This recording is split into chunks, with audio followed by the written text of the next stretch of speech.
berbuka ya saya perkenalkan Mas Yamin adalah dosen di Pancasila, tapi di Ketua Tim Advokasi UAH Indonesia. Kemarin kita memberikan dukungan kepada gugatan yang dilakukan oleh Aman. Silakan Mas Yamin. Ya. Selamat sore rekan-rekan media. Assalamualaikum warahmatullahi wabarakatuh. Waalaikumsalam warahmatullahi wabarakatuh.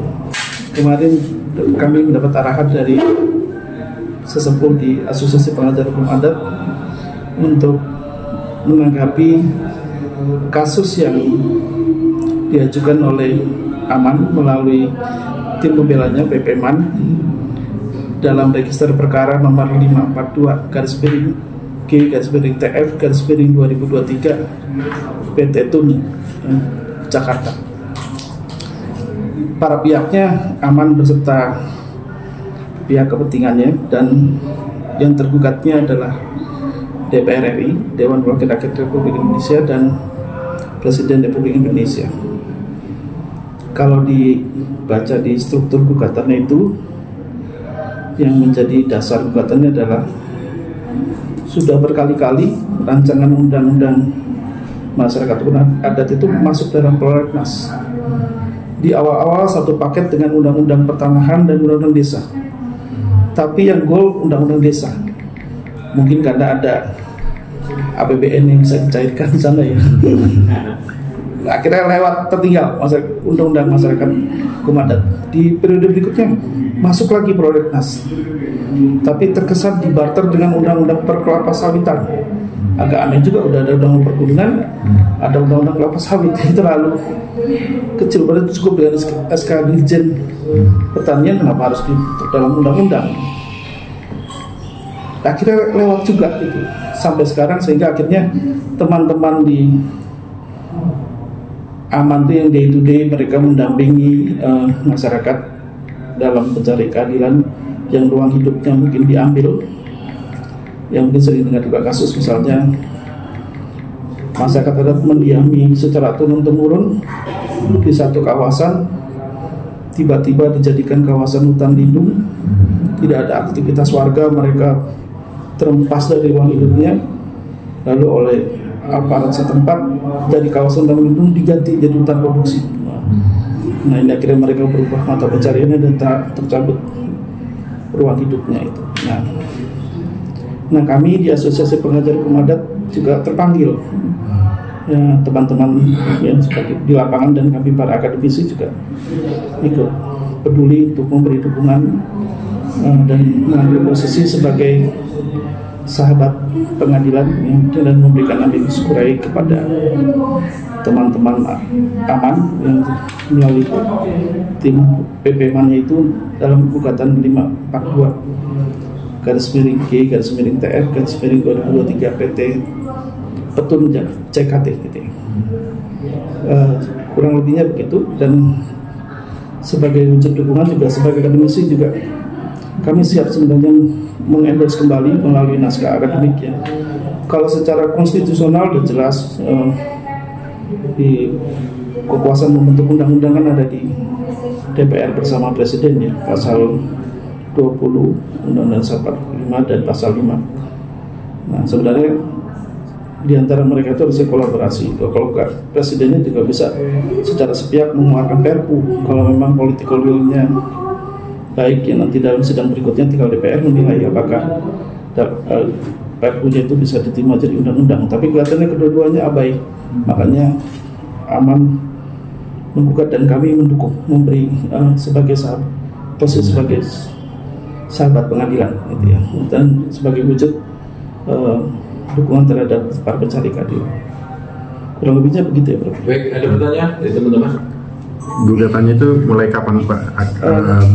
Kalau di register perkaranya gini, ini kan Aman awalnya mengajukan permohonan kepada DPR, kepada Presiden itu bulan Juni tahun 2023. Nah dalam waktu 3 bulan surat itu tidak ditanggapi, itu memang bisa menjadi objek sengketa tun karena menjadi stelsel negatif ya. Karena DPR dan Presiden itu tidak membuat keputusan menolak membuat peraturan perundangan, namanya ya stelsel negatif dalam peradilan tata usaha negara dan menjadi objek sengketa tun ya. Dia setelah itu ya bisa diajukan gugatan ke pengadilan tata usaha negara gitu. Jadi 3 bulan sejak bulan Juni, berarti bulan September sudah menjadi objek sengketa tun gitu. Sekarang sudah masuk ke tahapan pembuktian gitu.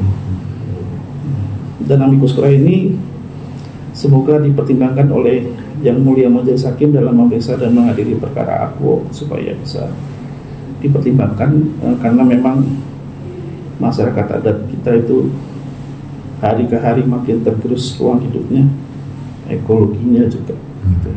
Itu saja sih. Ada lagi Mas?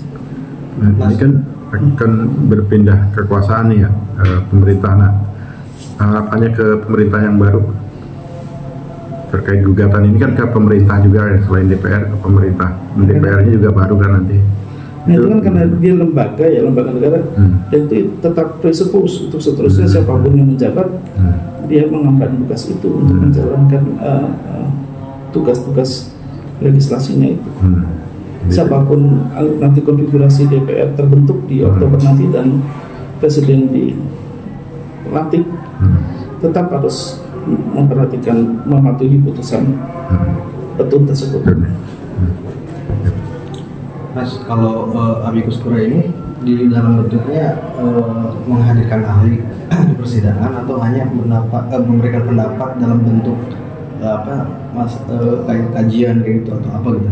Iya, sebenarnya semacam dalam tanda petik ya petisi ya, pernyataan sikap dukungan kepada aman dalam gugat DPR RI dan Presiden untuk segera kedua lembaga itu berserius untuk membuat peraturan perundang-undangan terkait dengan perlindungan masyarakat adat, dan sudah ada landasan konstitusionalnya kenapa tidak dijalankan. Bahkan kemarin di diskusi para senior juga ada beberapa instrumen internasional yang sebenarnya sudah kita ratifikasi. Ya, ada ECOSOC budaya dan politik, konvensi ILO walaupun belum kita ratifikasi, dan sebenarnya juga ada beberapa Permendagri yang sudah dikeluarkan tapi tidak punya landasan undang-undangnya, ya, sehingga banyak kepala daerah yang kurang ajak dalam mengakui dan melindungi masyarakat adat di wilayahnya. Gitu.